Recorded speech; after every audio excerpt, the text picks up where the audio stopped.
अस्सलामुअलैकुम and very good morning. जागो लाहौर में आप सबको खुश आमदीद कहते हैं जनाब। मैं हूँ आपकी होस्ट मुनीबा आसिफ। इस उम्मीद और इस दुआ के साथ हमेशा की तरह आपकी खिदमत में हाजिर है कि आप लोग इस वक्त जहाँ कहीं भी होंगे ठीक ठाक होंगे, खुशबाश होंगे, अपना ख्याल रख रहे होंगे और अपने साथ साथ अपने माहौल का भी ज़रूर ख्याल रखना है। और जनाब, अगर आज आपसे ये पूछा जाए कि आपके लिए इस दुनिया में सबसे ज़्यादा अहम कौन सी ज़ात है, आपसे ये आज मैं सवाल कर रही हूँ, तो आप क्या जवाब देंगे? मतलब मेरे ख्याल से बहुत अच्छे लोग भी ना इस बारे में मुबहिम होते हैं, तज़ब्ज़ुब में रहते हैं, तज़ब्ज़ुब का शिकार होते हैं कि क्या जवाब दें, किसका नाम लें। अगर हम अपना कहेंगे, अपना नाम लेंगे तो लोग हमें सेल्फिश या ख़ुद गर्ज भी समझेंगे, और अगर किसी दूसरे का नाम लेंगे तो किसका नाम लें। हमारी ज़िंदगी में बहुत से ऐसे लोग होते हैं, मगर ऐसी बात नहीं है। इस सवाल के जवाब में अपना नाम लेना ही मेरे ख्याल से एक बेहतरीन जवाब होता है, क्योंकि इसके अलावा बाकी सारे रॉन्ग नंबर्स होते हैं। क्योंकि अगर आप ही पसंद नहीं करते हैं तो आपको दुनिया में कोई भी पसंद हो, इससे क्या साबित होता है? ये कि जो अपना नहीं बना सका और वो किसी और का कैसे बन सकता है। तो ये समझ लेना और ये मान लेना कि ख़ुद पसंदी ही कामयाबी है, इस बात को न जाने क्यों इतना ना मुझे लगता है कंफ्यूज किया जाता है, पेचीदा बनाकर हमारे सामने पेश किया जाता है कि हम लोग शायद ख़ुद पसंदी का इजहार करते और इसे आजिज़ी के कॉन्सेप्ट के साथ ना कंफ्यूज कर देते हैं। हमें ये सोचना चाहिए, या आप लोगों से मैं सवाल करती हूँ कि मुझे बताएं कि क्या वो लोग जो अपना ख्याल रखते हैं, जो अपनी टेक केयर करते हैं, या ख़ुद को भी अपने बेहतरीन दोस्त की तरह ट्रीट करते हैं, क्या वो अपने साथ गलत कर रहे होते हैं? मुझे लगता है कि बिल्कुल भी हरगिज़ नहीं गलत कर रहे होते, क्योंकि ये बात भी तय है कि जब आप ख़ुद को जब तरजीह नहीं देते हैं ना, तो आप ज़हनी और कल्बी सुकून में नहीं रहते हैं। और ज़हनी या फिर जो आपको सुकून मिलता है, कल्बी सुकून, उसके बगैर कोई भी शख्स दुनिया में किसी दूसरे शख्स के साथ अच्छा बर्ताव कर ही नहीं सकता। ये 100% बात है, और ये है तो सब है, वरना कुछ भी नहीं है। इसलिए कहा जाता है कि जनाब सबसे पहले अपनी ज़ात को तरजीह पर रखना चाहिए, अपनी ज़ात के बारे में सोचना चाहिए। आप ख़ुद ही जवाब दें कि क्या कोई अपने साथ बुरा करके किसी और के साथ अच्छा कर सकता है? मुझे तो लगता है बिल्कुल भी नहीं कर सकता, क्योंकि हम इंसान हैं, हमारी जो फितरत है उसमें ये चीज़ पाई जाती है कि हम सबसे पहले अपना सोचेंगे, अपना फ़ायदा सोचेंगे, फिर ही किसी और के बारे में सोचेंगे। ये हमारे शाऊर में या लाशऊरी दोनों में ये चीज़ें आती हैं। अपने साथ मेरे ख्याल से बेवफाई करके किसी दूसरे के साथ वफ़ादार नहीं हुआ जा सकता, ठीक है? कि जिस तरह कोई अगर देखा जाए तो बेलिबास बदन किसी दूसरे को कपड़े पहनाए, तो इसकी अक्ल और नीयत पर शक किया जा सकता है कि इस तरह इस शख्स से भी सुकून की कोई तवक्को नहीं की जा सकती जो खुद बेसुकून हो। तो अपने लिए भी सोचे। जो ड्रेस अच्छा लगता है, आप लोगों को यही रिक्वेस्ट करूँगी कि कोई भी चीज़ अगर आपको अच्छी लगती है, कोई ड्रेस अच्छा लगता है, वो ख़रीदें। अपनी जो भी आपने सेविंग्स की होती है उसमें से जो आपको परफ्यूम अच्छा लगता है आप उसका इस्तेमाल करें, वो ख़रीदें। जो खाना आपको पसंद है कभी कभार वो भी अपने लिए, सिर्फ अपने लिए ऑर्डर कर लिया करें। हमारा ये होता है कि हम सबसे पहले कोई चीज़ लेने लगते हैं या कुछ खाने लगते हैं तो हम सोचते हैं कि हमारे इर्द गिर्द लोगों को क्या पसंद है, हमारे घर वालों को क्या पसंद है, हम उनकी परवाह करते हैं। तो ज़िंदगी में दूसरों की परवाह कर कर के ना हम अपनी ज़ात को नाराज़ कर बैठते हैं। हमें इस चीज़ का अंदाज़ा सिर्फ उस वक्त होता है जब मुश्किल वक्त में हम सिर्फ अपने साथ होते हैं, हमारी ज़ात सिर्फ हमारे साथ रहती है। दूसरों के लिए मेरे ख्याल से कुर्बानियाँ ज़रूर दें जहाँ कोई डिज़र्व करता हो, कि किसी भी चीज़ की परवाह किए बगैर इसके लिए हम कुर्बानी दे देते हैं। पर इस सब में कभी कोई ऐसा फ़ैसला मत करें जिससे आप ख़ुद भी मुतमईन ना हो सकें इन फ्यूचर, और बाद में आपको घुट घुट कर अपनी ज़िंदगी जीना पड़े।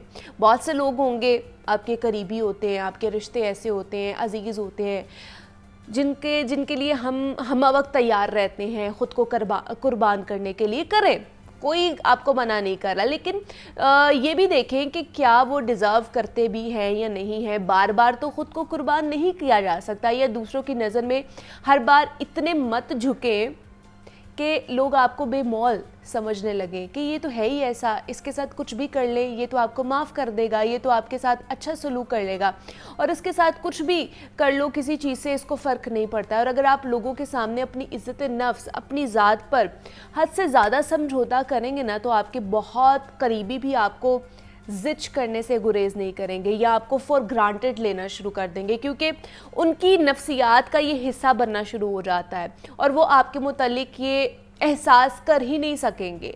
आखिर में उसका सबसे बड़ा नुकसान ये होगा कि आप ख़ुद भी अपनी इज़्ज़त नहीं कर सकेंगे। इसलिए वो असूल जो आपने अपनी ज़िंदगी गुजारने के लिए बहुत अहमियत उनको दी हुई होती है, बनाए हुए होते हैं, उनको लाजमी दूसरों के सामने भी अहमियत दें। फिर चाहे तो कोई भी हो, उसे हद पार करने पर वही ट्रीटमेंट मत दें जो आप उसे पहले दिया करते थे। अगर वो अपनी हद पार करता है तो आप उसे उधर शटअप कॉल दें, उसे बताएं कि अब तुम्हारे साथ उस तरह का ट्रीटमेंट नहीं किया जाएगा, तुम्हारे साथ उस तरह का सलूक नहीं किया जाएगा।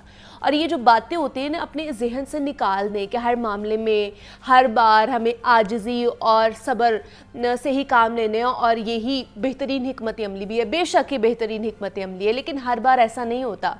कुछ लोगों को ना अपना रवैया तब्दील करके ये बताना हमें पड़ता है कि उन्होंने कहाँ अपनी हदूद पार की हैं, कहाँ उन्होंने गलत किया है जो उनको नहीं करना चाहिए था। वगरना वो कभी अपनी गलती का एहसास नहीं करेंगे, कभी भी उनको सेल्फ रियलाइजेशन नहीं होगी और एक दिन ऐसा आएगा कि आप अपनी ज़ात से भी रूठ जाएंगे, बेजार हो जाएंगे और फिर आप ना अपने रहेंगे और ना किसी और के बन सकेंगे। तो सबसे पहले ये सारी रुदात सुनाने का मेरा मकसद ये था कि अपनी ज़ात को प्रायोरिटाइज़ करें, अपनी ज़ात के बारे में सोचें। आप अपनी ज़ात से मुतमईन होंगे ना तो आप दूसरों को भी खुश रखने की कोशिश भी करेंगे और उनको खुश भी रख पाएंगे। अगर आप ख़ुद ही ना खुश रहेंगे, अपनी ज़ात से ना खुश रहेंगे, हर टाइम घुट घुट कर जीने की कोशिश करेंगे, रिग्रेट में रहेंगे, तो आप किसी और को, अपने से मुंसलिक रिश्तों को भी खुश नहीं रख सकेंगे। तो दूसरों की मदद करें, दूसरों के लिए कुर्बानी दें, नो प्रॉब्लम, लेकिन उन लोगों के लिए दें जहाँ पे आपको पता है कि वो डिज़र्विंग है। और जब मेरे काम जब मुझे इनकी ज़रूरत पड़ेगी तो वो मेरे काम भी ज़रूर आएंगे। और अगर मैं उनके लिए कुछ कर रहा हूँ या कर रही हूँ या कुर्बानी दे रहा हूँ तो उससे मेरा नुकसान कितना है या उनका फ़ायदा कितना है, ये भी सोचने की कोशिश हमें करनी चाहिए। हम लोग तो जनाब हम वक्त तैयार रहते हैं कि नहीं, पूरी कोशिश करेंगे, हेल्प आउट करेंगे, एट द एंड उसका आउटकम कुछ नहीं निकलता और उल्टा हमारा नुकसान होता है। हमारी एनर्जी वेस्ट होती है, हमारा टाइम वेस्ट होता है, हम इतनी ज़्यादा एडवाइस उनको दे चुके होते हैं, सजेशंस दे चुके होते हैं, हमारे अल्फाजों का ज़ख़ीरा उनके ऊपर वेस्ट होता है। तो इसलिए सबसे पहली बुनियाद पर अपनी ज़ात को आप लोगों ने तरजीहात पर रखना है, अपनी ज़ात को तरजीह देनी है। फिर जाके अगर आप अपनी ज़ात की इज़्ज़त नहीं करेंगे ना तो कोई भी आपकी इज़्ज़त नहीं करेगा। ये तो पढ़ी लिखी बात भी है और बड़े बुज़ुर्ग भी हमें ये कहते हैं कि पहले अपने आप को रखो फिर किसी और को रखो। सेल्फ़िश नहीं होना है, सेल्फ़िश होने में और अपनी ज़ात को पहले रखने में बहुत ज़मीन आसमान का फ़र्क है। तो जो है ना, ये आज का मकसद था, आज का पैगाम था जो मैंने सोचा कि आपके साथ शेयर किया जाए। कोई बात नहीं, रोज़ाना की बुनियाद पर हम नया टॉपिक लेकर आते हैं और अगर 100 में से कोई एक बंदा भी हमारी बात पर अमल दरामद कर ले तो मुझे लगता है कि मेरी बात का मकसद पूरा हो जाता है। तो अभी प्रोग्राम में आगे बढ़ते हैं और कुछ बच्चों के हवाले से बात कर लेते हैं, ख़ास तौर पर कि बच्चों में ख़ुद एतमादी का होना कितना ज़रूरी है, कि इसकी अहमियत का अंदाज़ा आप इस बात से लगा सकते हैं कि एक ख़ुद एतमाद बच्चा, एक कॉन्फिडेंट बच्चा ना सिर्फ ख़ुद को बल्कि अपने साथ जो मुंसलिक लोग हैं उनके लिए भी बाइसे सुकून होता है। हम अक्सर ये शिकायत तो करते हैं कि हमारे बच्चों में कॉन्फिडेंस नहीं है, तो इसकी कोई ना कोई वजह तो होगी, बल्कि ख़ुद हम होते हैं, क्योंकि बच्चों को बात बात पर हम टोकते हैं, उनकी हौसला अफजाई नहीं करते हैं, उनकी गलतियों पर ऐसे समझाना कि दोबारा वो कोई काम ठीक भी करते हुए घबराते हैं।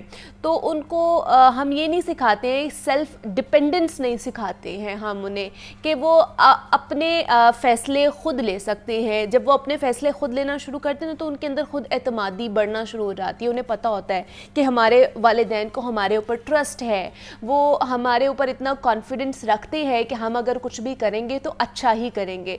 जब बच्चों को हम बात बात पर टोकते हैं, उन्हें मना करते हैं, तो उनके अंदर जो सेल्फ कॉन्फिडेंस लेवल है ना वो कम होना शुरू हो जाता है। फिर वो जब ठीक काम भी कर रहे होते हैं ना तो कहीं ना कहीं उनके माइंड में ये चीज़ आती है कि शायद ये गलत कर रहे हैं, शायद इसको छुपा के करना चाहिए, शायद हमें किसी के साथ इसको डिस्कस नहीं करना चाहिए। तो ये छोटी छोटी चीज़ें होती हैं। फिर बच्चे झूठ बोलना शुरू कर देते हैं, बच्चे बातें छुपाना शुरू कर देते हैं, अपने माँ बाप के साथ इन कॉन्वर्जेशन नहीं आते हैं, उनसे डिस्कस नहीं करते हैं, और फिर वो गैप जो है वो बढ़ता बढ़ता इतना ज़्यादा बढ़ जाता है कि उनकी ट्रेट्स में आना शुरू हो जाता है। तो आज हम इस पर बात करेंगे कि एक बच्चे को खुद एतमाद हम किस तरह कर सकते हैं, उसके अंदर कॉन्फिडेंस लेवल को किस तरह बूस्ट किया जा सकता है। जो बच्चे शाय होते हैं और उनको बार बार हम यही कहते हैं कि ये तो शाय है, ये तो बोल नहीं सकता, ये तो किसी के साथ जाके बात नहीं कर सकता, तो क्या ये कहना अच्छा होता है उसके लिए, उसकी पर्सनैलिटी के लिए, उसकी ग्रूमिंग के लिए या नहीं?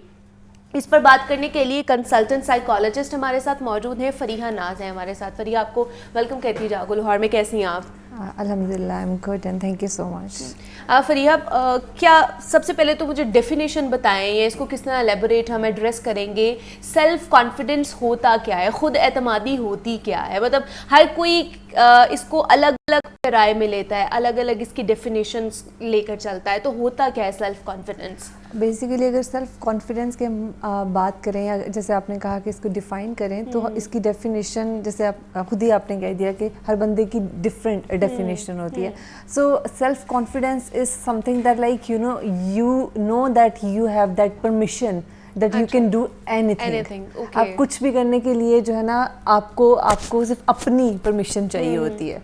एंड ये वेरी करता है आपके अब जैसे बहुत अच्छे कामों के लिए या फिर बुरे कामों के लिए, दोनों तरफ वो जा सकता है। बट इट्स जस्ट लाइक कि जो आप अगर सिर्फ डेफिनेशन की हद तक है तो वो ये है कि मेरे नज़दीक जो है ना वो self confidence is that like कि अगर आप परमिट करें खुद को कि अच्छा मैं ये काम कर सकता हूँ, I know that like I can do it, I know I am able to do it, I know I don't need anyone else to do it, मुझे पता है कि मैं ये काम कर सकता हूँ। लेकिन फरिया, हम तो बचपन से ही बच्चों को अपनी आदत डालते हैं, मतलब पेरेंट्स की आदत डालते हैं, किसी बड़े के साथ मिलकर काम करने की आदत डालते हैं। हम उन्हें कभी भी अकेला नहीं छोड़ते हैं। वो छोटे से बच्चे भी होते हैं तब भी हम कहते हैं कि कोई ना कोई उसके साथ बैठा रहे, उसको गाइड करता रहे, उसको देखता रहे कि वो कोई गलत तो नहीं कर रहा, वो कोई स्विच में हाथ तो नहीं दे रहा, वो कुछ तो नहीं कर रहा।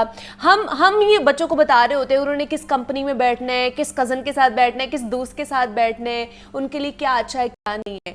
तो ये जो बचपन से हम फिर उन्हें ये बता रहे होते हैं, हर बात पे उन्हें गाइड कर रहे होते हैं, क्या ये ठीक होता है या नहीं ठीक होता? टू सम एक्सटेंट देखें, वो कहते हैं ना कि excess of everything is bad.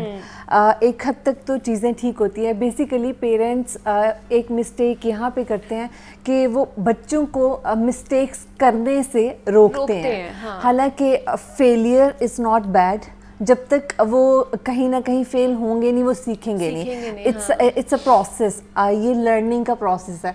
Then mistakes, everybody makes mistakes, हम अपनी मिस्टेक्स से ही सीखते हैं। So we need to tell our kids, हमें उन्हें ये चीज़ उन्हें कॉन्फिडेंस में लेके बताने की ज़रूरत है कि अगर कोई काम गलत हो भी जाएगा तो there is nothing bad about it. Failure is not something, it's not end of the world, ये दुनिया ख़त्म होने वाली चीज़ नहीं है। अगर फेल हो भी जाओगे तो कोई मसला नहीं है। आप बच्चे को हम यहाँ पे पेरेंट्स ये करते हैं कि जैसे एजुकेशन की बात हो गई, उनके करियर की बात हो गई। Even I have seen in my I mean whole career that like के बच्चे क्या एडल्ट्स 27, 28, 30, 32 ईयर्स के भी हो जाते हैं ना, तो तब भी पेरेंट्स डिसाइड करते हैं कि उन्होंने क्या पहनना है, क्या खाना है, क्या इवन तो कि शादी के बाद भी वो पेरेंट्स ही करते हैं कि आपने क्या करना है क्या नहीं करना है। मतलब इतनी आदत हो गई भी होती है ना उन्हें कि वो इस चीज़ को समझते ही नहीं है कि शायद हम एक जो टेरिटरी है किसी की प्राइवेसी की या पर्सनल लाइफ की, हम वो भी इन्वेड करते जा रहे हैं।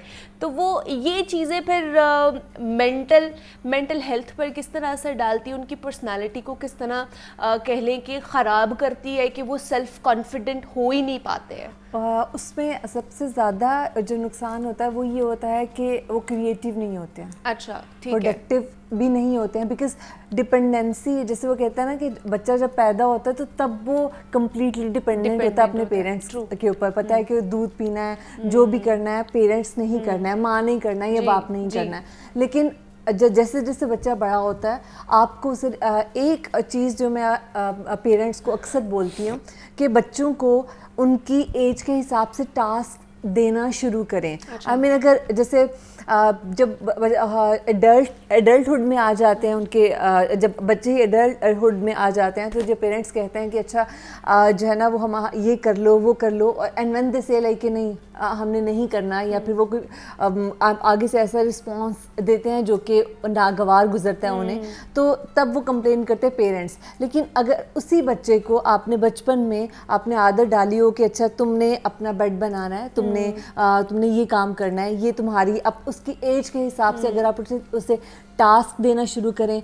हम लोगों ने अब सब चीज़ें स्कूल पे छोड़ दी हुई हैं, टीचर्स पे छोड़ दी हुई हैं कि अगर बच्चे वहाँ पर एजुकेशन ले रहे हैं, तालीम हासिल कर रहे हैं, तो बाकी सारी चीज़ें भी वहीं से उन्हें पता चलेंगी, अपने जो उनका कोर्स है उससे वो लोग सीखेंगे। लेकिन ऐसा नहीं है, उनके घर में अगर वो फॉर एग्जांपल वो मॉड्यूल पे काम नहीं हो रहा तो वो नहीं सीख पाएंगे। बिल्कुल ऐसे ही है, क्योंकि स्कूल्स में जो है ना टीचर्स वो आपको पढ़ा ही सकती हैं, वो आपको ये नहीं बता सकती कि अच्छा आपने ये करना है ये नहीं करना, आपने कैसे खाना है कैसे नहीं खाना, आपने कैसे बात करनी है आपने कैसे बात नहीं करनी है। अब हम एडवांस वो जैसे हर चीज़ एडवांस होती जा रही है ना, so we need to learn, हमें खुद भी सीखना, हमें अपने बच्चे को भी सिखाना है कि तो सोशल सेटिंग में बैठना कैसे है, सोशल सेटिंग में बिहेव कैसे करना है, आपने अच्छे तरीके से आगे कैसे चलना है, आपने अपना जैसे जैसे आप एजुकेशन में आप आगे जैसे प्रोग्रेस करते हैं तो आगे आपने लाइफ में कैसे आपकी प्रायोरिटीज़ क्या होनी चाहिए आपकी ये सारी की सारी चीज़ें जो है ना ये हमें बच्चे के अंदर इंड्यूस करनी पड़ती हैं। और फिर आप देखते हैं कि ये शुरू में जो अगर आप कर लेते हैं, जैसे फ्रॉइड ने कहा था कि बच्चे की पर्सनैलिटी फर्स्ट 8 इयर्स में डेवलप हो जाती है, और वो जो फर्स्ट 8 इयर्स में आप जैसा बच्चे को बना देंगे, आप जैसा उसे सिखा देंगे for the rest of the life वो वैसा ही रहेगा, क्योंकि वो उसकी कोर, वो उसकी इनर एबिलिटीज हैं, वो उसकी ट्रेट्स में आ जाएगा। और जब उसका बिहेवियर ही मॉडिफाई हो जाएगा फर्स्ट 8 इयर्स में, तो आपने बच्चे को आपने उसकी पूरी ज़िंदगी संवार दी है। लेकिन अगर आप पहले जैसे वर्किंग वुमेन की बात कर लें, मेन की बात कर लें, आजकल क्या होता है कि जो है ना बच्चे को स्कूल छोड़ा, माँ भी काम पे गई, बाप भी काम पे गया, बच्चे को लेके वापस छोड़ा, उसके बाद ट्यूशन छोड़ दिया, उसके बाद फिर रात को बच्चा जब फ्री होता है टाइम ही नहीं मिलता ना आपस में बैठने का, तो जब टाइम ही नहीं मिलेगा तो आप कैसे उसे बताएंगे कि बेटा ये ठीक है ये गलत है, ये आपने करना है ये आपने नहीं करना,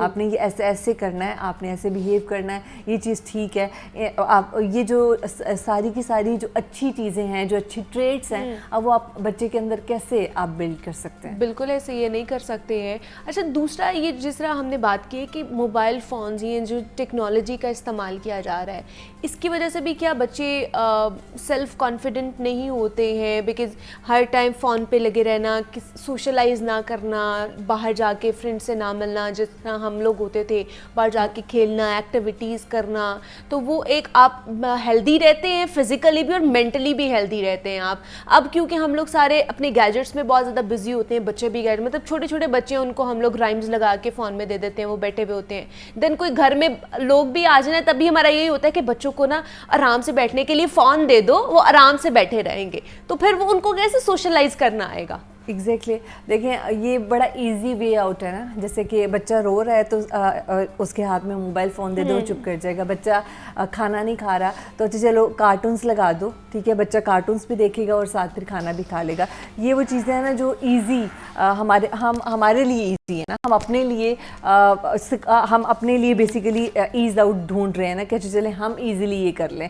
बट द पॉइंट इज़ कि आप बच्चे के साथ क्या कर रहे हैं। ये वो चीज़ें हैं जो बच्चे को उसका वो कॉन्फिडेंस जो है ना वो बिल्ड नहीं करने देती। और आजकल आपने देखा है सोशल मीडिया पे क्या कुछ नहीं है। आप जब बच्चे के हाथ में गैजेट देते हैं, यू डोंट नो लाइक कि बच्चा क्या देख रहा है, क्या नहीं देख रहा है, बच्चा क्या सीख रहा है। और सोशल मीडिया आपको कुछ सिखाता नहीं है, वो इन इन अ वे मैं बात कर रही हूँ कि ये जो आजकल डिफरेंट एप्स हैं, गेमिंग्स हैं, ये सारी की सारी चीज़ें ये आपका कॉन्फिडेंस बिल्ड नहीं करेंगी। वो कॉन्फिडेंस, जैसे आपने खुद बात की कि हमारे दौर में क्या होता था कि हम बाहर जाते थे, फ्रेंड्स बनाते थे, हम गिरते थे, संभलते थे, घर आके रोते थे, पता चलता था क्या ठीक है, क्या कौन ठीक है, कौन सा फ्रेंड अच्छा है, कौन सा नहीं अच्छा, क्या कैसे करना है, ये सारी की सारी चीज़ें। अब वो सारी की सारी चीज़ें मिस हो गई हैं, वो ना आहिस्ता आहिस्ता बिल्कुल जो है ना वो ख़त्म होना शुरू हो गई हैं। सो गैजेट्स जो है ना वो ये सोल्यूशन नहीं है। हाँ, आपको मिल के बैठना पड़ेगा, अपने पेरेंट्स को रिवाइव करनी पड़ेगी ना अपनी जो पुरानी आदत थी। हम अपने माँ बाप के साथ बैठ के खाना खाते थे, सबने ज़रूरी बैठना है और खाना खाना है, डिनर करना है, लंच करना है, सबने बैठ के वो टेबल पर बातें होती थी, पूरे दिन क्या अहवाल बताते थे कि क्या हो रहा है क्या नहीं हो रहा। अब तो हर कोई अपने अपने कमरों में बैठा हुआ होता है और खाना खा रहा होता है। तो ये चीज़ और चीज़ कहूँगी कि बच्चों को जो है ना वो बेसिकली अनकंडीशनल लव की ज़रूरत होती है। और कुछ पेरेंट्स ऐसे हैं जैसे कि जो प्यार करते तो हैं वो शो नहीं कर पाते। Expression is very important. जब प्यार आपके दिल में है, बच्चे को तो नहीं पता ना कि आप कितना करते हैं। एक तो अपना प्यार अनकंडीशनल रखें और बार बार बच्चे को बताते रहें कि आप उससे प्यार कितना करते हैं, ताकि बच्चे को पता हो कि मुझे अपने पेरेंट्स की जो तरबियत है उससे डिविएट नहीं होना है। ठीक है, कहीं और वो चीज़ नहीं ढूंढनी है, इसका ये मतलब है। फरिया नाज हमारे साथ मौजूद थी। फरिया, बहुत शुक्रिया आपके वक्त का कि आप यहाँ पर आई और हम बात कर रहे थे कि बच्चों में खुद एतमादी, सेल्फ कॉन्फिडेंस किस तरह पैदा किया जा सकता है। एक छोटी सी ब्रेक लेते हैं, मिलते हैं इस ब्रेक के बाद।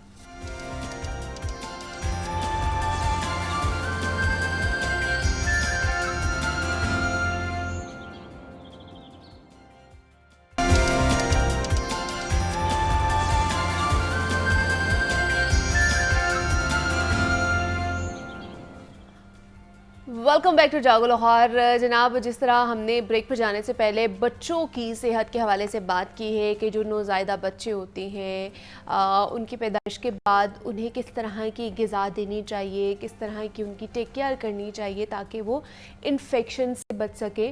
तो कहा जाता है कि जनाब अगर सेहतमंद माँ होगी, हेल्दी माँ होगी तो बच्चा भी हेल्दी होगा, उसकी सेहत भी अच्छी ही होगी। तो अभी हम बात करने वाले हैं माँओं की सेहत के हवाले से कि और बिलखसूस वो माएँ जो फीड करवा रही होती हैं, जो बच्चों को अपना दूध पिला रही होती हैं, तो वो अपनी सेहत का ज़्यादा उन्हें ख्याल रखना चाहिए। क्योंकि बच्चों को अगर आप अपना दूध पिला रही हैं, फीडिंग करा रही हैं, तो आपको इस बात का ख्याल रखने की ज़रूरत है कि आप जो भी चीज़ें खा रही हैं ना, उनसे आपका बच्चा भी मुतासर हो सकता है।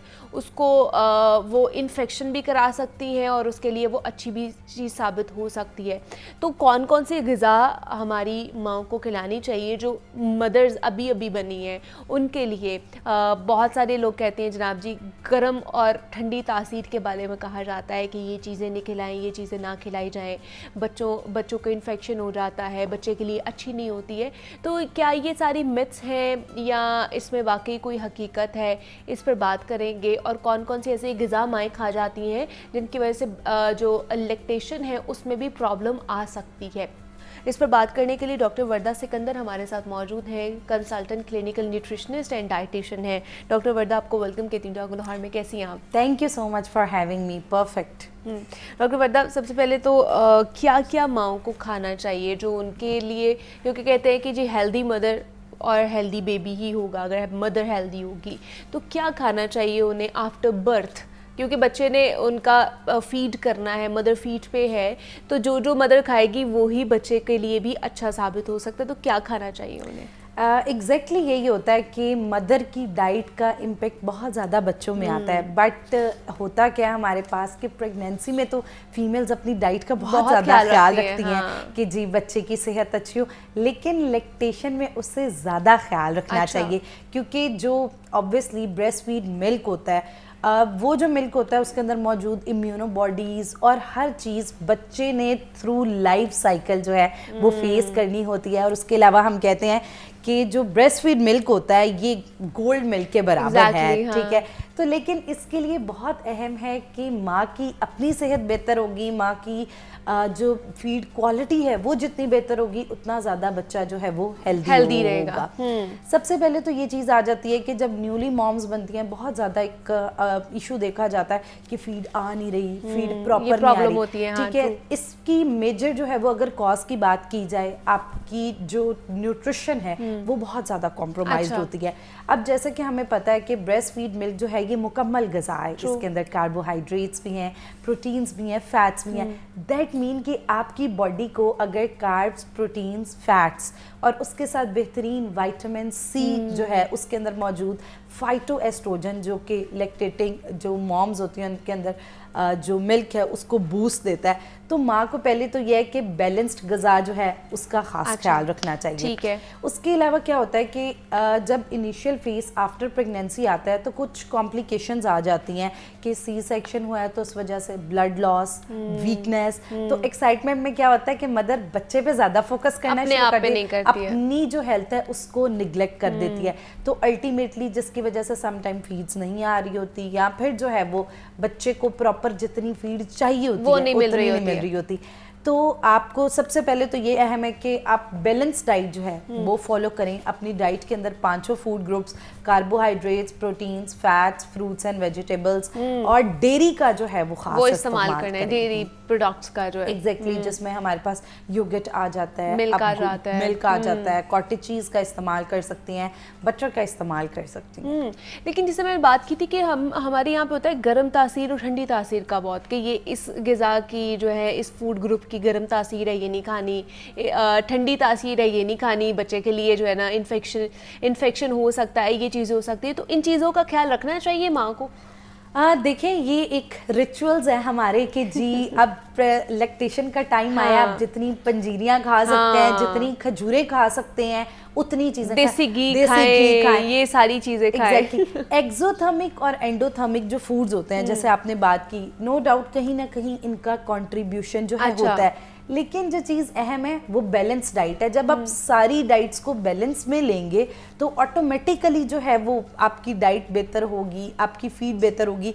उसके अलावा नो डाउट जो हमारे पास खजूरें आ जाती हैं, डेट्स आ जाती हैं, सीड्स आ जाते हैं, देसी घी आ जाता है, उसके अलावा ये सैल्मोनी जो पंजीरियों का एक बहुत ज़्यादा कॉन्सेप्ट है, वो एक्चुअली ये होता है कि उसमें सारे नट्स बहुत ज़्यादा क्वांटिटी, जो आपने अलग अलग चीज़ें खानी होती है वो सारी मिक्सचर आपको मिल जाता है। एग्जैक्टली, तो वो एक डायरेक्ट एनर्जी बूस्ट जो है उसके तौर पे कहा जाता है, लेकिन हम थोड़ा सा उसको गर्म और वो ठंडी वाली, क्योंकि देखें आपकी बॉडी जो है वो वापस अपने नॉर्मल टेम्परेचर पे है, कुछ भी उसमें ऐसा चेंज नहीं आया, you just give a birth, ठीक है। तो आपको अपनी बॉडी का मैकेनिज्म उसके लिए ख़राब करने की ज़रूरत नहीं कि आप बिल्कुल गर्म चीज़ें खानी शुरू कर दें, तो उसकी वजह से एलर्जीज भी देखी जाती हैं। अच्छा, डॉक्टर वर्दा सिकंदर हमारे साथ मौजूद थी। Doctor Warda, thank you so much for coming here. और बच्चों के हवाले से तो हमने बात की है, माओं के हवाले से भी हमने बात की। यहाँ पे छोटी सी ब्रेक लेते हैं, मिलते हैं इस ब्रेक के बाद।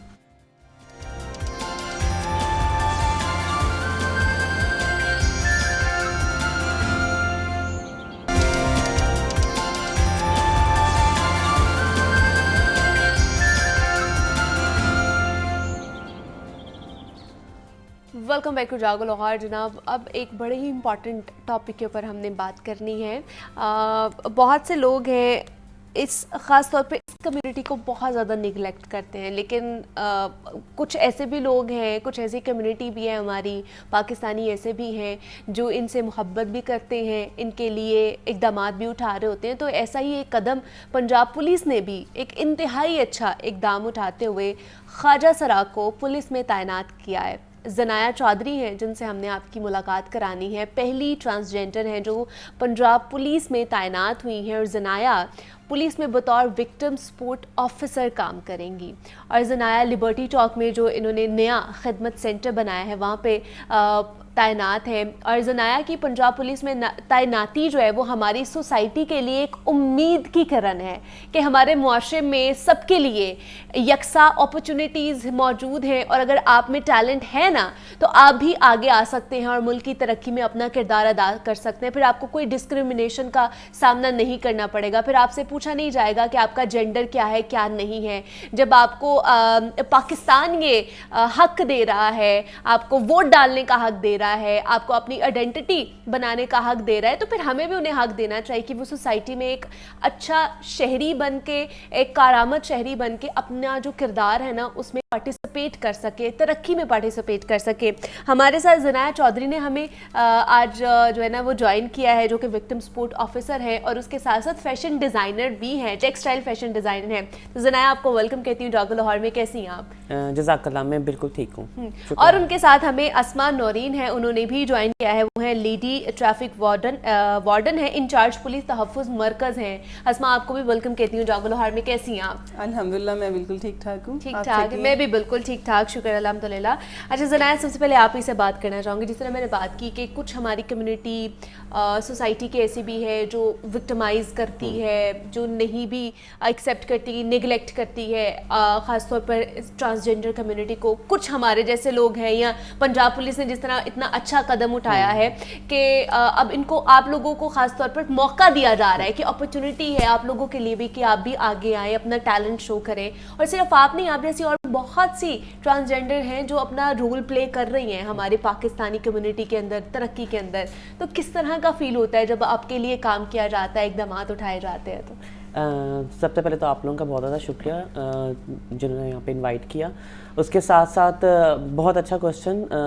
ऑफ कोर्स एक सोसाइटी में जब आपको बिल्कुल एक्सेप्टेंस नहीं मिल रही होती, बिल्कुल आपको निगलेक्ट किया जा रहा होता है, आपके पास कोई राइट्स नहीं हो रहे होते, बल्कि राइट्स तो हैं लेकिन उनकी जो उनकी इम्प्लीमेंटेशन है वो हमें नहीं होती है, तो वो आपको बहुत ज़्यादा एक बुरा और डिस्क्रिमिनेशन वाली जो एक आपको फील आ रही होती है, एक्सेप्टेंस नहीं हो रही होती है। तो again I really want to appreciate और acknowledge especially IG Punjab doctor Usman Anwar, जिन्होंने इनिशिएटिव लिया, बल्कि उनके साथ साथ एएसपी सईदा शहबानो और इस तरह बहुत सारे सीनियर ऑफिसर्स हैं जिन्होंने हर चीज़ में हम लोगों को हेल्प आउट किया। तो बड़ा अच्छा ये एक इक़दाम लगता है। और इस बल्कि आपकी बात को और बढ़ाते चलूँ मैं साथ साथ कि पूरे पंजाब के अंदर डिस्ट्रिक्ट वाइज हर डिस्ट्रिक्ट के अंदर जो ट्रांसजेंडर पर्सन्स को उन्होंने इसी तरह से प्रॉपर हायर किया है। यूनिफॉर्म के अंदर जो सा है वो अभी मैं स्टार्ट हुई हूँ और इंशाल्लाह आगे भी सब लोगों को प्रॉपर वो इंशाल्लाह। तो अस्मा, क्योंकि आप लेडी ट्रैफिक वार्डन हैं और इंचार्ज भी हैं खिदमत मरकज़ का, तो सबसे पहले इस पे तो बाद में आऊँगी, लेकिन जब इस तरह का जब हम कोई भी इनिशिएटिव लेते हैं एज अ कह लें कि ह्यूमन बीइंग या एज अ पाकिस्तानी, हम लोग कम्युनिटी वाइज ये चीज़ें जब देखते हैं तो मुझे तो बड़ा अच्छा फील होता है कि हम लोग एटलीस्ट एक कदम आगे बढ़ते जा रहे हैं। जो मिथ्स थी, जो टैबूज थे, उसको हम कहीं पीछे छोड़ के उनको ख़त्म करते हुए आगे बढ़े, अपनी तरक्की की तरफ बढ़े हैं। तो जब आप लोगों के डिपार्टमेंट में ये जब चीज़ें होती हैं, किसी भी डिपार्टमेंट में, तो किस तरह का फील होता है कि ना हम लोग अब आगे बढ़े, हमारे डिपार्टमेंट ने एक कदम लिया है, आगे बढ़े हैं? इनफैक्ट बहुत अच्छा फील होता है। इनफैक्ट इसमें ये है कि मुझे इस चीज़ पे फ़ख्र होता है कि पंजाब पुलिस ने ये स्टेप लिया है, मेरे डिपार्टमेंट ने ये इनिशिएटिव लिया है और पंजाब पुलिस नए से नए इनिशिएटिव्स ले रही है। और जहाँ तक ट्रांसजेंडर पर्सन्स की बात है तो आई डोंट थिंक ये डिफरेंट है किसी अदर ह्यूमन बीइंग से। तो या इससे पहले ये था कि हम लोगों के पास 2 जेंडर्स थी, मेल एंड फीमेल, जो कि पंजाब पुलिस में सर्व कर रही थी। अब 3rd जेंडर है और हमने इनको एक्नॉलेज भी किया है, इनको अपने फैमिली का पार्ट बनाया है और कुछ भी डिफरेंट नहीं है इनमें। कोई किसी किस्म की जो है ना वो कोई खुदा न खास्ता कमी नहीं है, किसी किस्म की इनमें जो है ना वो लैक्स नहीं है। ये नॉर्मल ह्यूमन बीइंग्स की तरह ही हैं जैसे other human beings, they are also human beings. तो मैं अपने ऑफिसर्स का, सीटीओ साहब का और बाकी जो ऑफिसर्स जिन्होंने इस स्टेप में इसमें पार्टिसिपेट किया, इस सफ़र में शिरकत की है, हमरा रहे हैं, उन सब का शुक्रिया अदा करना चाहूँगी कि उन्होंने ह्यूमन बीइंग्स को उनका हक दिया है, उनको उनका दर्जा दिया है, उनको उनके एक इंसान को इंसान समझा है। ज़नाया, कब से आप ये ऑफिसर बनी है? एक तो कितना अरसा हो गया और दूसरा क्या क्या काम कर रही हैं आप? अच्छा, मुझे ऑलमोस्ट 7 मंथ्स हो गए थे। अच्छा। लेकिन एक हम लोग की ट्रेनिंग्स भी हम उसमें चल रही थी और हम उसको भी देख रहे थे। उसके साथ साथ हम लोग रजिस्ट्रेशन जो है ट्रांसजेंडर कम्युनिटी की, उसके साथ साथ और मतलब हम लोग एक्चुअली जो अभी हम लोग पुलिस तहफ़्फ़ुज़ मरकज़ जो कि कायम किए गए थे, उसमें हम लोग वनरेबल कम्युनिटी है उन लोगों को हम लोग देख रहे हैं। फॉर एग्जांपल हम लोग अ पर्सन डिफरेंट एबिलिटी हैं, ट्रांसजेंडर पर्सनस हैं, डेफ एंड डम हैं, ब्लाइंड पर्सनस हैं, इसके साथ साथ बेगर्स हैं, अच्छा। और ड्रग अब्यूज़र्स हैं, और जितनी भी जो ख़वातीन हैं, बच्चे हैं या ट्रांसजेंडर पर्सनस हैं जिनको हरासा किया जा रहा होता है, वायलेंस है, रेप है, इन सारी चीज़ों जिनकी कोई और नहीं सुन रहा होता, कोई नहीं सुन रहा होता, तो उन सब लोगों को हम लोग देख रहे होते हैं। ना कि सिर्फ हम लोग सिर्फ क्रिमिनल ऑफेंस, बल्कि we are also providing health facilities as well.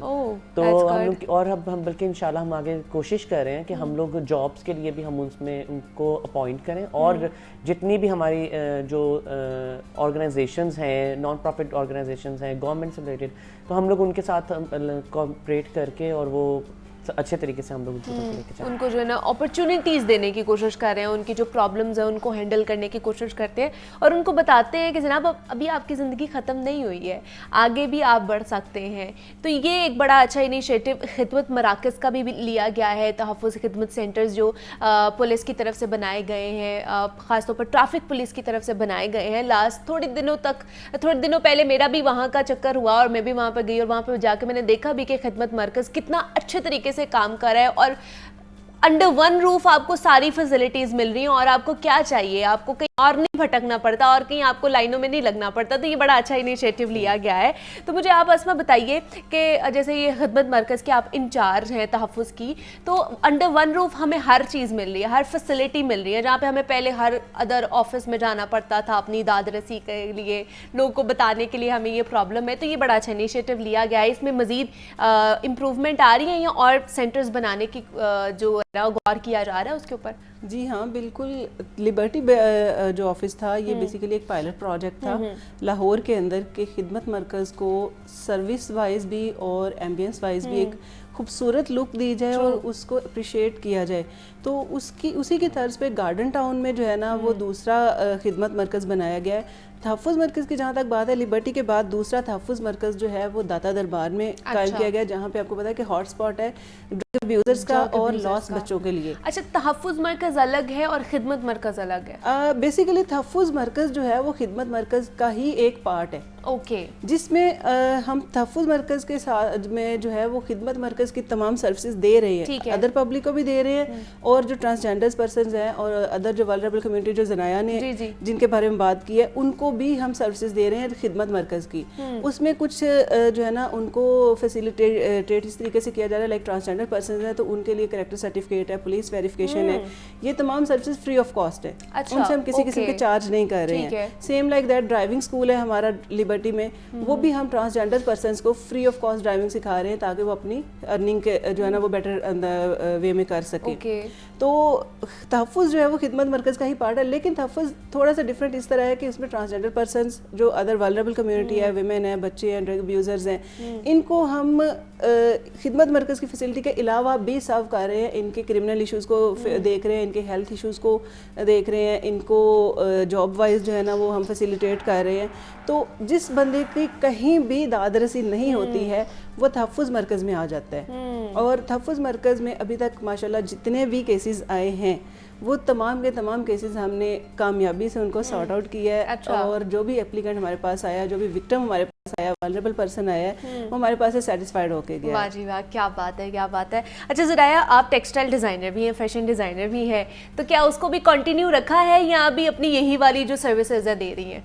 नहीं, उसको मैं ऐसा कंटिन्यू नहीं कर सकती। एक्चुअली चूँकि मैं डिफरेंट ऑर्गेनाइजेशंस के साथ भी काम कर रही हूँ और इसके साथ साथ सोशल वेलफेयर बैतुल में भी as a focal person assign हूँ, और पंजाब वुमेन प्रोटेक्शन अथॉरिटी में भी as a coordinator volunteer basis पे जाना होता है, और उनको भी अपनी फैसिलिटीज़ वगैरह जितनी भी मतलब हेल्प कर सकती हूँ उस तरह से मैं कर रही हूँ।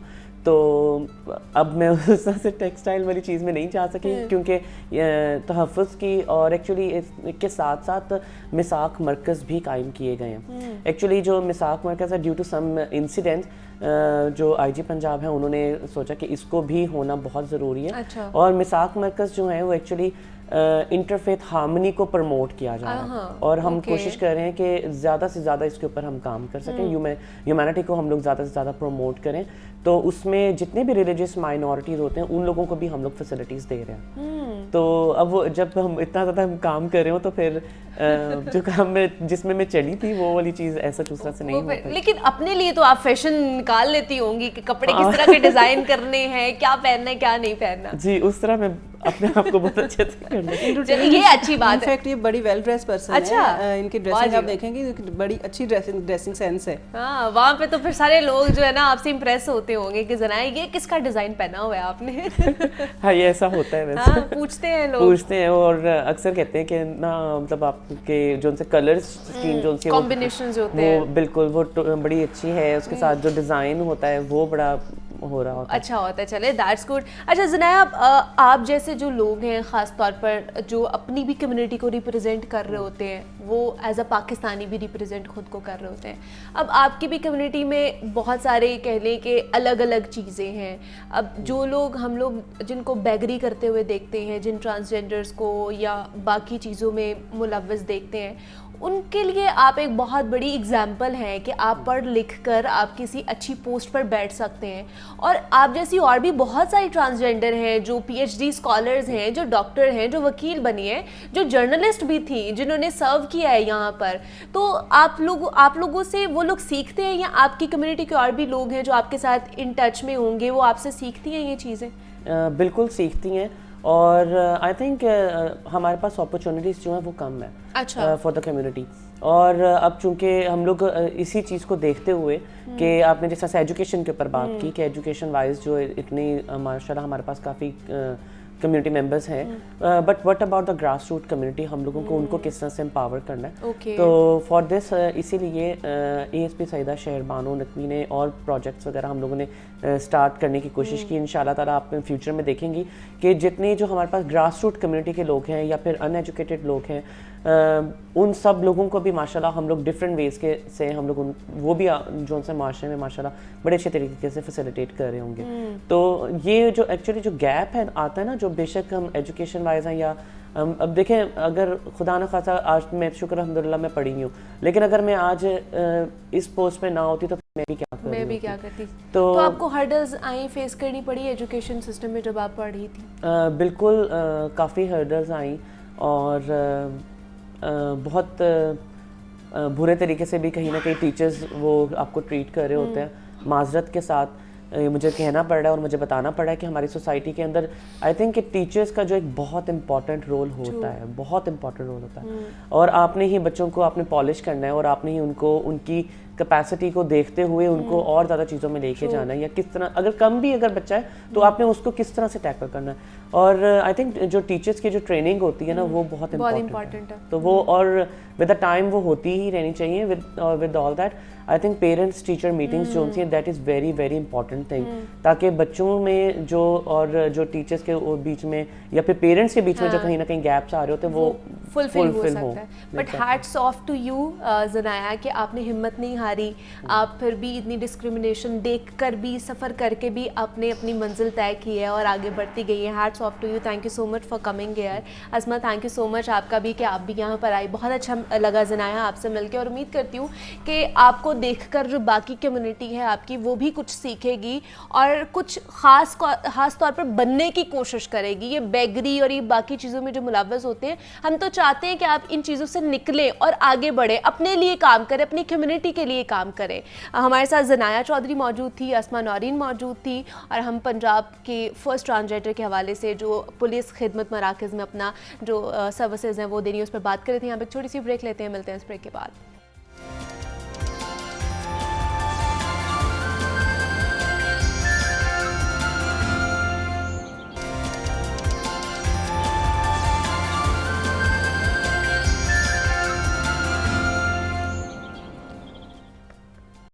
वेलकम बैक टू जागो लाहौर। और जनाब अब कुछ स्मॉग के हवाले से बात कर लेते हैं। पोल्यूशन बहुत ज़्यादा, ख़ासतौर पर पंजाब की बात कर ली जाए और बिलखसूस लाहौर की बात कर ली जाए तो फ़ज़ाई आलूदगी में हमें पता है कि दिन ब दिन इजाफा ही होता जा रहा है। कुछ ऐसे फैक्टर्स हैं जिनके ऊपर हम बात भी करते हैं जिसकी वजह से फ़ज़ाई आलूदगी बढ़ती है, कि जिस तरह जनाब फसलों की जनाब कटाई की जाती है और उसके बाद उन्हें जलाया जाता है, उनकी बाकियात को जलाया जाता है। भट्टे जो हैं उनमें से जो आलूदा फ़ज़ा निकलती है, धुआं निकलता है, उसकी वजह से हमारी फ़ज़ा पोल्यूटेड हो जाती है। फिर गाड़ियों के अंदर से जो धुआं निकलता है उसकी वजह से सबसे ज़्यादा जो फैक्टर है जिसकी वजह से ये हमारी फ़ज़ा ख़राब हो रही है वो है जो फसलों की बाकियात को जलाया जाता है। उनको हम रीयूज़ भी कर सकते हैं। किस तरह कर सकते हैं, ऐसी ही एक एग्ज़ाम्पल, एक मॉड्यूल हमारे साथ लेकर आए हैं आज के गेस्ट के। हम लोग उन फसलों की बाकियात को जलाने के बजाय उसको प्रोडक्टिव वे में यूज़ कर सकते हैं, उसका पेपर तैयार कर सकते हैं कि जनाब आपकी फ़ज़ा भी आलूदा नहीं होगी और जो हम लोग इतने महंगे पेपर्स जो इंपोर्ट करते हैं, जो बाहर से मंगवाते हैं, जिनमें हमें इतने डॉलर्स देने पड़ते हैं, हमें वो भी बचत होगी। हमारी मशत के ऊपर भी जो तंग होती जा रही है, हमारी मईशत का पहिया जो है ना वो रुकता जा रहा है, इस वजह से उसको भी थोड़ा सा रिलैक्सेशन उसमें भी हमें पाई जा सकती है। तो इस पर बात करते हैं, ये पेपर कैसे बना है, कैसे यूज़ किया जाएगा, क्या हम लोग जो पेपर यूज़ कर रहे होते हैं, जैसे ये वाला पेपर जो बाहर से आया हुआ है, इसके मुकाबले का ही है या उसमें अभी भी और इम्प्रोवाइजेशन लेकर आने की ज़रूरत है। इस पर बात करने के लिए प्रोफेसर डॉक्टर साजिद रशीद साहब हमारे साथ मौजूद हैं। Principal college of earth and environmental sciences हैं, पंजाब यूनिवर्सिटी से उनका ताल्लुक है, उन्होंने ये पेपर तैयार किया है। प्रोफेसर सर आपको वेलकम कहती हूँ जागो लाहौर में, कैसे हैं आप? अल्लाह का शुक्र, बहुत शुक्रिया। डॉक्टर साजिद, सबसे पहले तो बताइए किस तरह पेपर तैयार किया है, कब से इसके ऊपर रिसर्च कर रहे थे आप लोग और काम कब से किया है इसके जी ऊपर? बड़ा पहले तो आपका बहुत शुक्रिया कि आपने बुलाया। देखें जी, अभी आपने अपने इंट्रो में जो बात की है स्मोक की, तो ये स्मोक 2015 से हमारे मुल्क के अंदर एक असेब बनकर छाया हुआ है और हर साल हम इसके ऊपर बात करते हैं कि इसको हम ख़त्म करेंगे, लेकिन कैसे ख़त्म करेंगे उसके लिए long term short term plan होने चाहिए थे। इसी को देखते हुए 2020 के अंदर 15 के अंदर ये मैंने ही ये ब्रेकिंग न्यूज़ दी थी कि इस वक्त से ये जो स्मोक का है ये अब आइंदा रहेगा। अच्छा। और आज देख लें 15 से 2023 हो गया, 8 साल हो गए हैं। और उसकी रीज़न ये थी कि जितनी भी मशरकी पंजाब और वो 2015 में जो स्मोक हमारे पास आई थी उसमें 90% जो हिस्सा था वो इंडियन पंजाब का था। जी जी। उन्होंने फसलों को जलाया, बहुत बेदर्दी से जलाया। और ये बड़ा आसान तरीका है किसानों का कि फसल को जलाया, उसके अंदर हाल फेरा और अपनी नई फसल दूसरे दिन ही काश्त कर दी। बिल्कुल, तो टाइम स्पेंड बड़ा कम होता है। तो वो लेकिन वो ये नहीं सोचते कि वो टाइम स्पेंड तो कम दे रहे हैं लेकिन उस ज़मीन को ख़राब कर रहे हैं। उसके अंदर वो जो कार्बन जल कर जा रही है वो ज़मीन के न्यूट्रिएंट को ख़त्म कर देती है। इसी चीज़ को सोचते हुए मैं शुक्रिया अदा करता हूँ पंजाब हायर एजुकेशन कमीशन का कि उन्होंने एक प्रोजेक्ट की प्रपोजल्स मांगी और पंजाब यूनिवर्सिटी से हमारी टीम ने ये प्रपोजल दी और मेरा ख्याल है कि पूरे पाकिस्तान से 10 सिर्फ न पूरे पंजाब से 10 प्रोजेक्ट मिले और एनवायरनमेंट के ऊपर पंजाब यूनिवर्सिटी ने ये प्रोजेक्ट विन किया पूरे पंजाब से। और इसके ऊपर 2 साल हमने काम किया। हमने सबसे पहले ये किया कि डिफरेंट जो फसलों की बाकियात है, जैसे गंदम का सिट्टा ले लिया, बाकी फसल खड़ी है, उसको जलाने की बजाय उसको हमने उसका वेस्ट जो है वो लिया। इसी तरह बम्बू का लिया, इसी तरह हमने चावल का लिया, कपास का लिया, इसी तरह हमने अपना जो फसलें हैं उनसे 10 हमने ट्रायल किए। 2021 से लेकर 23 तक हमने 10 ट्रायल किए और फिर हमने ये देखा कि ये किस तरीके से कौन सा ट्रायल अच्छा हो। और सबसे जो अच्छी बात ये है कि इसमें this is non would paper. ये जितना पेपर आपके हाथ में ये पेपर है बाहर से है, ये दरख्त को काट कर बना है। अच्छा, ठीक है जी। और हमने जो अपनी लैब में पेपर तैयार किया है उसमें दरख्त की कटाई नहीं है। ये एक फ़र्क है, ये समझना चाहिए इस वक्त हमारे ऑडियंस को भी। हमने जो पेपर तैयार इस वक्त जो भी मैं नाम नहीं लूँगा, जितने भी मिल्स हैं ये जितना पेपर तैयार पेपर कर रही मिल हैं से, ये दरख्तों की पल्प दरख्तों से की है, कटाई से है, पल्प हाँ जी। बनती है दरख्तों की, उससे तो उससे ये अच्छी क्वालिटी का पेपर बनता है। हमने दरख्त नहीं यूज किए, हमने एग्रीकल्चर वेस्ट को Waste किया use करके, वाह और जी वाह, उससे that's good। 30 to 35% हमारी स्मोग में रिड्यूस होगा। और जो अगला एक इसमें इकदाम होने वाला है जिसके ऊपर हम काम कर रहे हैं, और वो है आपकी सर्कुलर इकोनॉमी, कि गरीब आदमी को हमने इंटरप्रेन्योरशिप अपने उस इलाके में देंगे। हमने अपनी लैब में अगर तैयार कर दिया है तो एक गांव में, एक कस्बे में ये क्यों नहीं तैयार हो सकता? और इसके अंदर कोई हैवी मशीनरी इस्तेमाल नहीं है, कोई रॉकेट साइंस नहीं है कोई इसके रॉकेट अंदर। साइंस नहीं है। हाँ। बहुत आसान तरीके से मेरे स्टूडेंट्स ने, हमने मिलकर ये तैयार किया है। और अभी लोग क्या करते हैं, अच्छा, तैयार तो किया है, तो डॉक्टर साहब यूज भी किया जा रहा है पंजाब यूनिवर्सिटी के उस डिपार्टमेंट में जहाँ जी, पे अभी ये तो हुआ हमने- है तैयार। मैं ये बता रहा हूँ, अभी हमने इस कागज को तैयार करके इससे हमने लिफाफा तैयार कर दिया। अच्छा, ठीक ठीक है। है जी। अभी ये लिखने वाला पेपर के बजाय हमने लिफाफा तैयार किया है, ठीक क्योंकि है। अभी उसकी जो क्वालिटी है वो उस पाए की नहीं है कि उसको कि उसके ऊपर लिखा जाए। ठीक है। नहीं लिख सकते हैं, जैसे आप आर्ट पेपर होता है, मतलब डिफरेंट उसमें है। हमने इसके कुछ वीडियोस भी है, आपसे शेयर भी करेंगे, उसके ऊपर हम ये लिखाई भी कर सकते हैं। लेकिन अभी हम इसको रफ यूज़ के लिए पंजाब यूनिवर्सिटी में पायलट प्रोजेक्ट हम लगा रहे हैं। वाइस चांसलर साहब को भी शुक्रिया अदा करता हूँ, उन्होंने इसकी इजाज़त दी। और इंशाल्लाह ताला 6 महीने बाद आप देखेंगे कि पंजाब यूनिवर्सिटी के अंदर जितना भी हमारा इस वक्त पेपर होगा वो हम खुद अपना प्रोड्यूस करें। हमारे साथ प्रोफेसर डॉक्टर साजिद रशीद मौजूद है। डॉक्टर साहब, बहुत शुक्रिया आपके वक्त का कि आप यहाँ पर रहे, बड़ा अच्छा आपने इनिशिएटिव लिया है। मुझे इजाज़त दीजिए, अपना ख्याल रखिएगा, अल्लाह हाफिज़।